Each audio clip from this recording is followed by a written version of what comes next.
Welcome to this tutorial on PowerShell logging best practices, where we'll focus specifically on audit trails.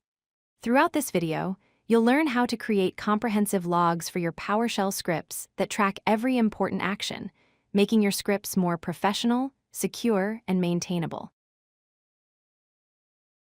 An audit trail is a chronological record of system activities that documents who did what, when, and where in your PowerShell scripts. Think of it as a detailed history book for your script's execution. Every time your script runs, performs an action, or encounters an error, the audit trail captures this information in a structured format. This creates a permanent record that you can review later for troubleshooting, security analysis, or compliance purposes. Audit trails are essential for 4 key reasons. First, they enhance security by tracking unauthorized access and suspicious activities in your scripts. Second, they help you meet compliance requirements and regulatory standards that many organizations must follow. Third, they make troubleshooting much easier by helping you identify the root causes of failures quickly. And fourth, they provide accountability by documenting exactly who made changes and when those changes occurred. Without proper audit trails, you're essentially running scripts blindly with no record of what happened. Every good audit log entry should contain 4 core components.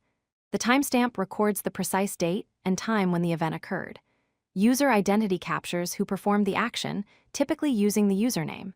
The action field describes what operation was executed, such as deleting a file or modifying a setting. Finally, the result indicates whether the operation succeeded or failed. These 4 elements together create a complete picture of each event in your script's execution. Let's look at a basic logging function in PowerShell. The write_audit_log function accepts 2 parameters, a message to log and a severity level, which defaults to info. Inside the function, we capture the current timestamp using getDate with a specific format. We also grab the current username from the environment variable. Then we construct a log entry that combines the timestamp, level, username, and message. Finally, we append this entry to a file called audit.log using add_content.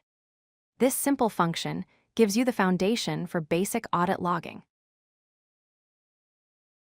To make your logs more useful, you can enhance them with additional context. Here we create a custom PowerShell object that includes not just the basic information, but also the computer name, the script name that's currently executing, and the process ID. By storing all this information in a structured object, we can then convert it to JSON format, which makes it much easier to parse and analyze later. This structured approach is especially valuable when you need to search through logs or feed them into monitoring systems. It's important to log at strategic points in your script. You should always log when the script starts and when it completes. More importantly, wrap critical operations in try-catch blocks and log both successes and failures. In this example, we're attempting to delete a file. If the deletion succeeds, we log it with a warning level since file deletion is a significant action. If it fails, we catch the error and log it with an error level, including the error message.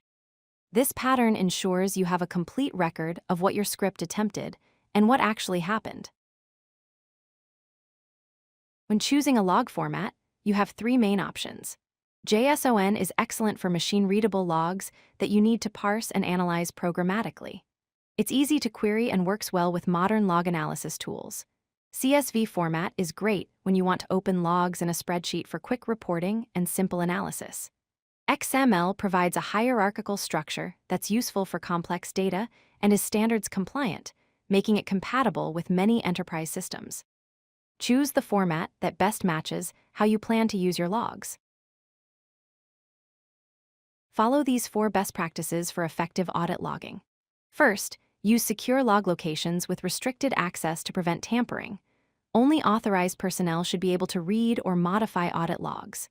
Second, implement log rotation to manage file sizes, otherwise your logs can grow too large and become difficult to work with. Third, never log sensitive data like passwords or credit card numbers. If you need to reference such data, use identifiers instead. Fourth, always use standardized timestamp formats, preferably ISO 8601, so your logs are consistent and easy to sort chronologically. Let's recap the key points. First, audit trails provide accountability and traceability for all actions in your scripts. Second, every log entry should include the timestamp, user, action, and result as a minimum. Third, use structured formats like JSON or CSV for better analysis capabilities. And fourth, protect your logs from unauthorized access and never store sensitive information directly in them. By implementing these practices, you'll create professional-grade PowerShell scripts with comprehensive logging that makes troubleshooting easier and enhances security. Thank you for watching. If you like this video, hit that like button and don't forget to subscribe. Visit codelucky.com for more such useful content.